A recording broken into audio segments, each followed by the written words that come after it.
With your permission, Your Excellencies, we'll now take 3 questions from the members of the press. And I'll request that you introduce yourself with your name, the media house you represent, and keep your question as short and crisp as possible. To the questions. Monsieur le Président, ici. Oui, je m'appelle Emmanuel, Post Citizen TV. Just one question. Are you concerned that some of the countries in the Western Africa region are not part of this conversation? You know, those countries in the Sahel region. Just that question. And to my President William Ruto, how is this going to affect our partnership with other bilateral friends? And of course, how does it fit into your plan to transform Kenya into the first world country? Because you've mentioned it. Thank you.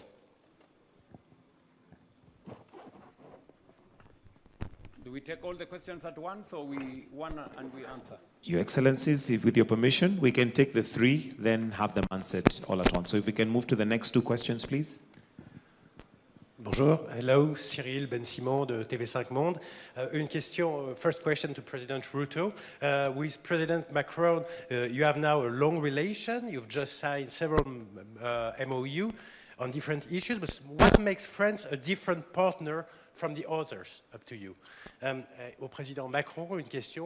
Avec ce sommet Africa Forward au Kenya, vous confirmez votre volonté d'ouvrir la diplomatie et l'économie française à d'autres horizons, mais n'est-ce pas aussi une manière d'éviter l'Afrique francophone où la politique française a connu ces dernières années quelques difficultés?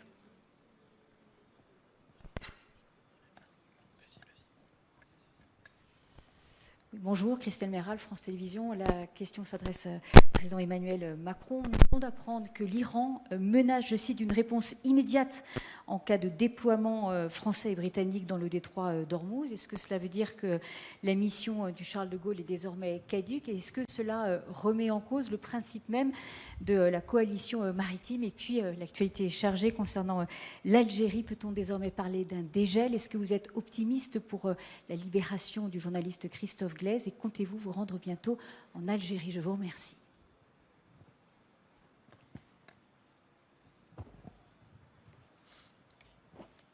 Thank you very much. The relationship between Kenya and France is a relationship between friends. And France has interests in Kenya, and Kenya has interests in a relationship with France. And I have said this is a relationship that has been built since our independence. France has been our friend. It's among the first countries to recognize Kenya's independence, and they have walked with us that journey ever since. And therefore, we have relationships with other countries. We have relationships with other partners. But the relationship with France is special. Special because there is a very personal relationship between President Macron, myself, and Kenya. And that relationship has earned us the place where we are today. The first summit signaling a shift to a broader, much more inclusive relationship with Africa, recalibrated with the understanding of respect for sovereignty, being a relationship that is mutually beneficial, and a relationship that recognizes Africa's position and priorities is what we are having here. And President Macron chose Kenya because of that very special relationship.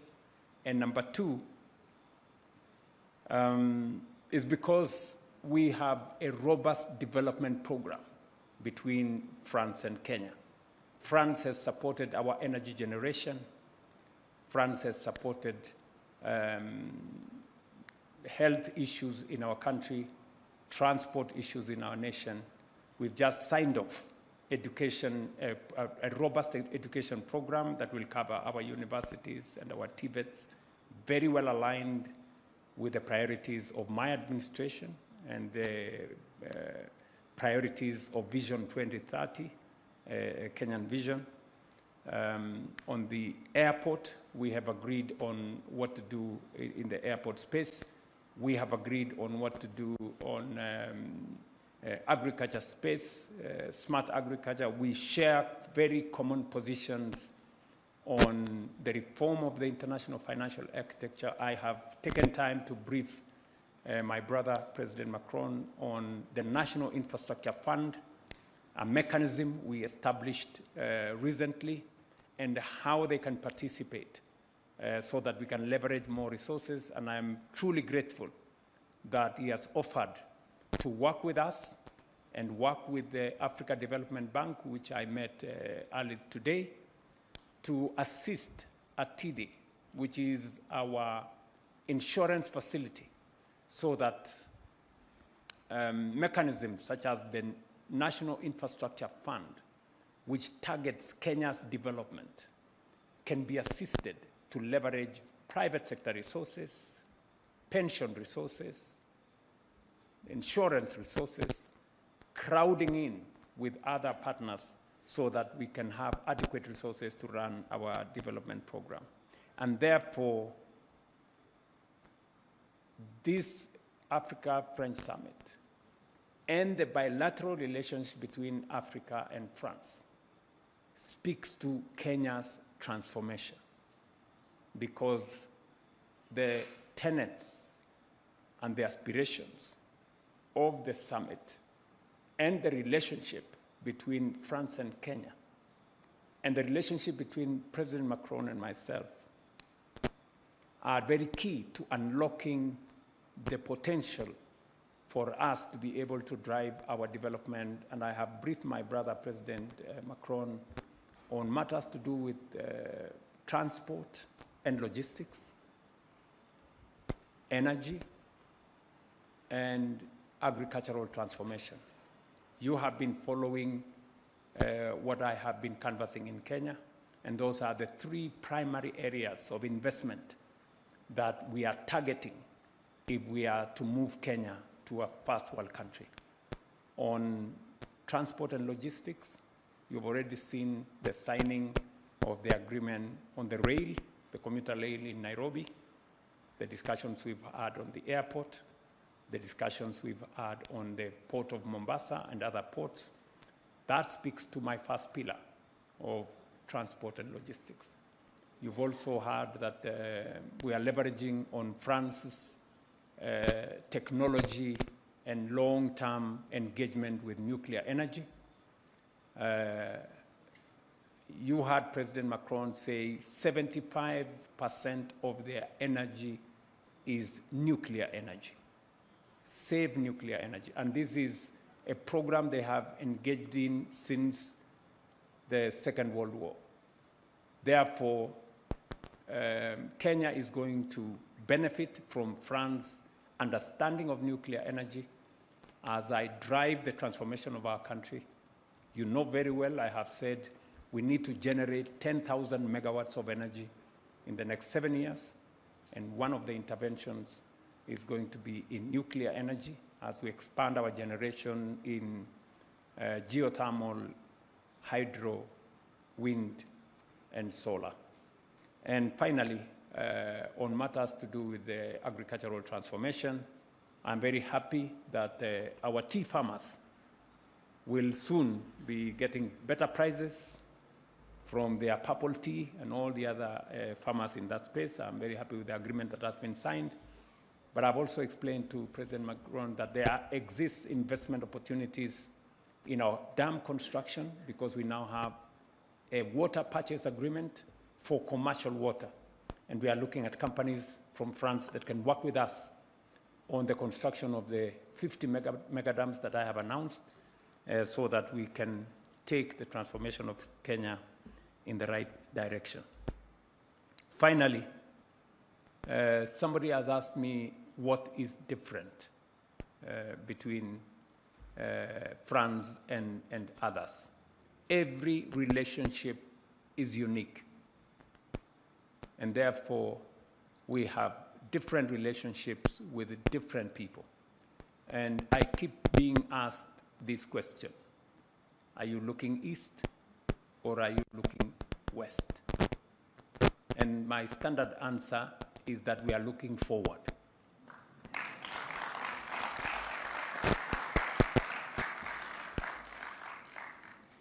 As for the first question, Emmanuel, I want just to clarify the fact that Western African countries will be present. I mean, President of Senegal, President of Ivory Coast, President of Gabon, President of DRC, and many others will be here. It's hard to say that Western Africa will not be present in this room.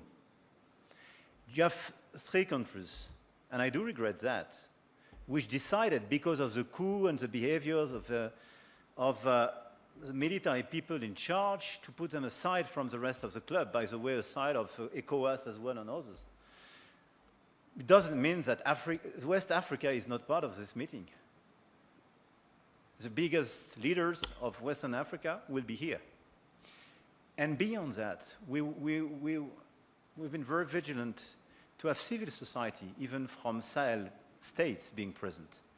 Because we can disagree with some of these governments, quote to quote, but we never disagree with people. We love these people.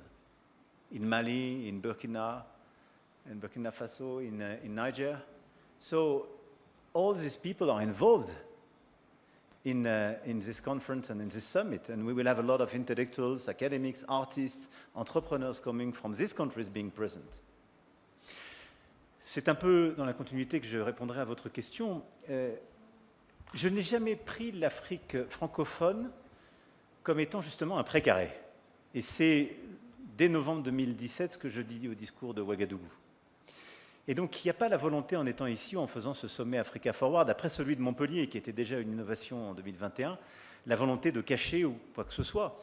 Il y a juste la volonté de dire l'Afrique est un tout. Nous sommes les vrais panafricanistes. Nous croyons que l'Afrique est un continent. Et que ce continent a beaucoup à bâtir, c'est le plus jeune au monde. Il a donc un dividende démographique extraordinaire. C'est celui qui a la plus grosse croissance au monde. Il a fait l'année dernière une croissance légèrement supérieure à celle de l'Asie du Sud-Est. Et donc, il faut le regarder totalement différemment.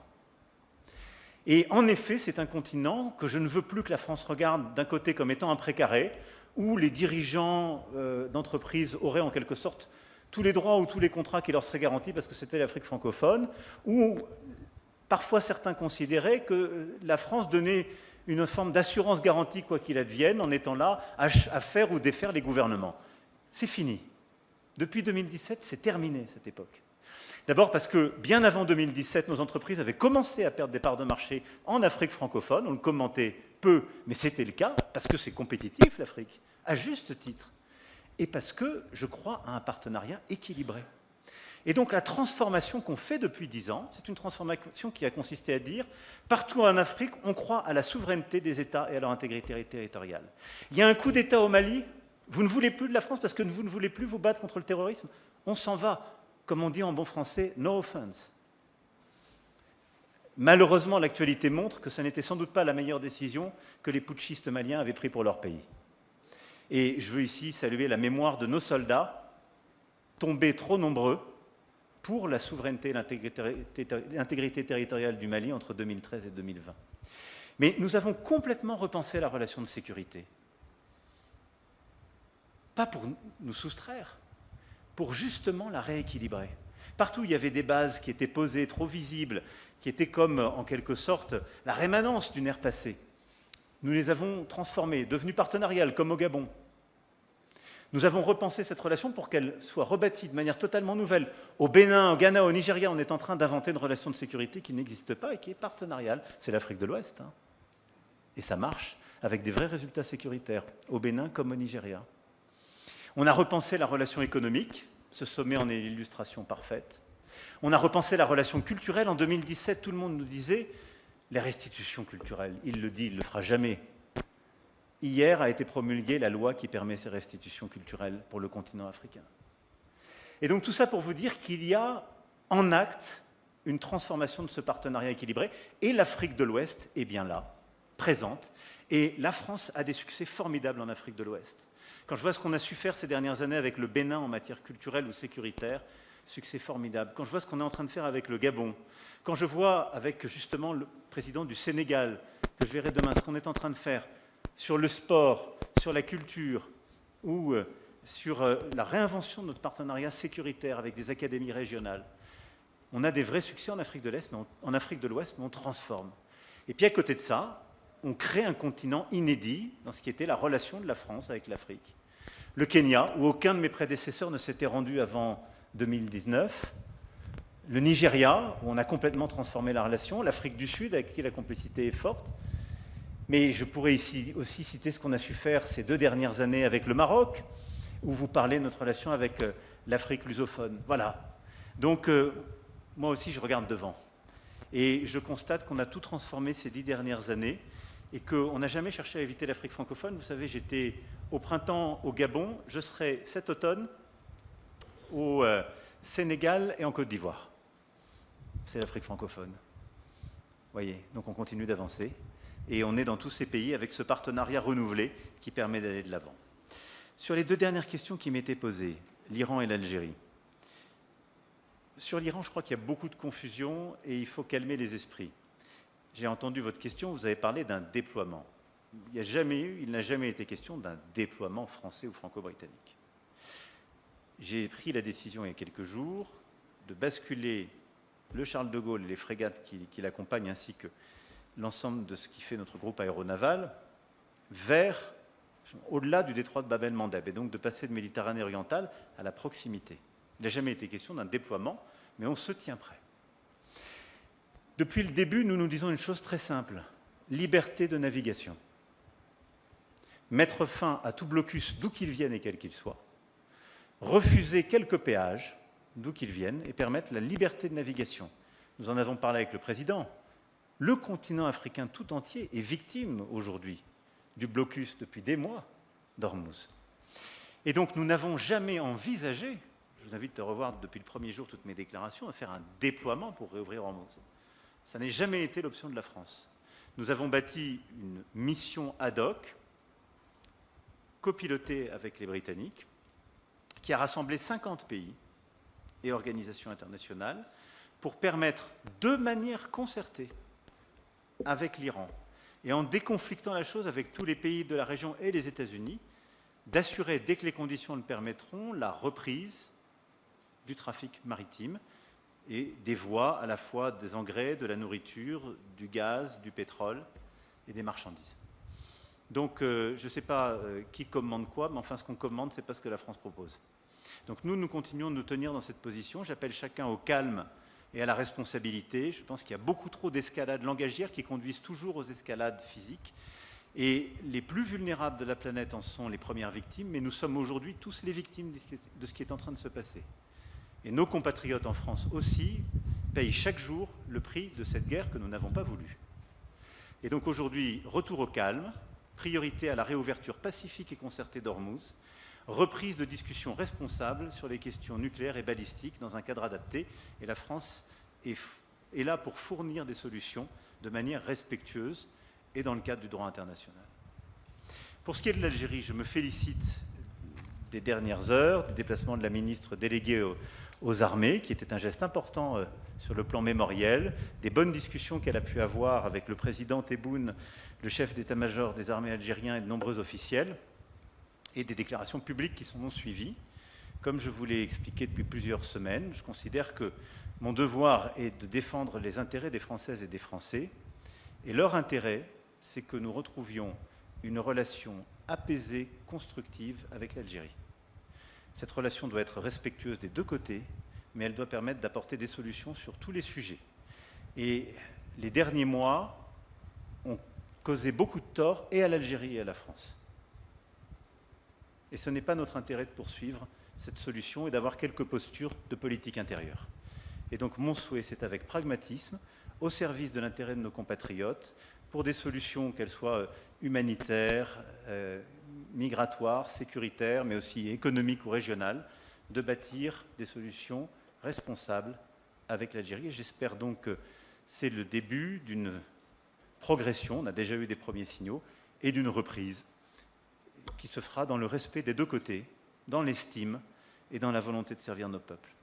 Voilà pour la réponse à vos questions. Je veux remercier à nouveau le président William Ruto pour les mots qu'il a eus à l'instant sur sa confiance dans le partenariat.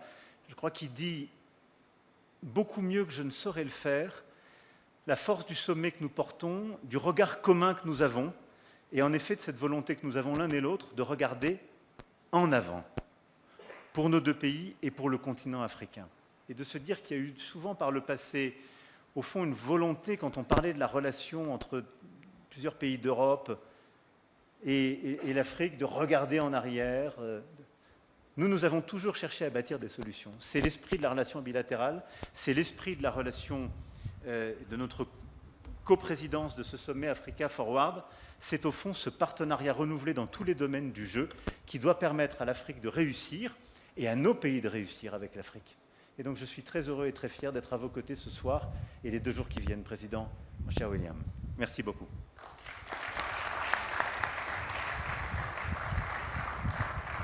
Allow me, Mr. President, to conclude this conference by just saying 2 things. Number one, we can speak for ourselves as Africans. And I want to say, and to congratulate President Macron for having the courage to recalibrate the relationship between Africa and France, to make it more inclusive. It's not about Anglophone, Francophone.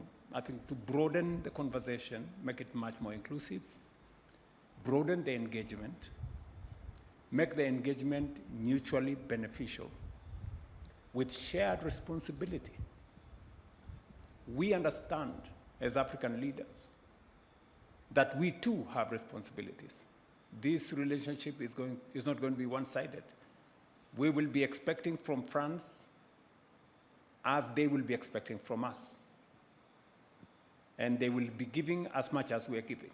That is the win-win, mutually beneficial relationship. And that relationship that President Macron is now championing, a relationship of equals, is the correct template for our relationship. Not thinking about aid and loans, but thinking more about investments and about what Africa can offer. We have real assets. We have young people, demographic dividend. We have natural resources. We have energy resources. These resources count for something, and we want a balanced relationship, and that is what this Nairobi summit is about, and that is what the Nairobi Declaration will be about. And I want to be very clear that what President Macron is doing, recalibrating this relationship, is actually what we want as Africans. This is how we want the relationship to be going into the future. And finally, on the challenges we have at the Strait of Hormuz and the problems we have, I was having consultations with my fellow heads of state earlier today from Sierra Leone, from Senegal, and all of us are affected. Fuel prices, oil prices have gone up by between 20 and 30%. We've just come out of COVID. We've suffered the consequences of the war in the middle of Europe, and now we have another situation. For those of us on the receiving end, because this is no longer about 2 or 3 or 5 countries. It's about many countries and many people and millions of people. The sooner we find a resolution, the better for all of us. It is our very strong belief and urge that the people concerned should not just consider their interests, they should also consider the interests of millions who today are paying the price of the war in that corner. So whatever that can be done should be done so that we find a resolution and we find a ceasefire and we find a resolution of the conflict there. And President Macron and your colleagues in the EU, you please deploy your diplomacy and all other assets that you have to see how we can bring this to an end. Otherwise, ladies and gentlemen, it was our pleasure to have you. President Macron, thank you very much. Thank you. And that brings us to the end of the joint press statement. I'll request that we remain seated. Kindly let's remain seated to allow the photographers to get their shots as His Excellency Dr. William Ruto sees off His Excellency Emmanuel Macron after a wonderful time. So please remain seated as His Excellency sees off his colleague. And we call it a night for today. Thank you very much. Do have yourselves a wonderful evening. Take care of yourselves and each other.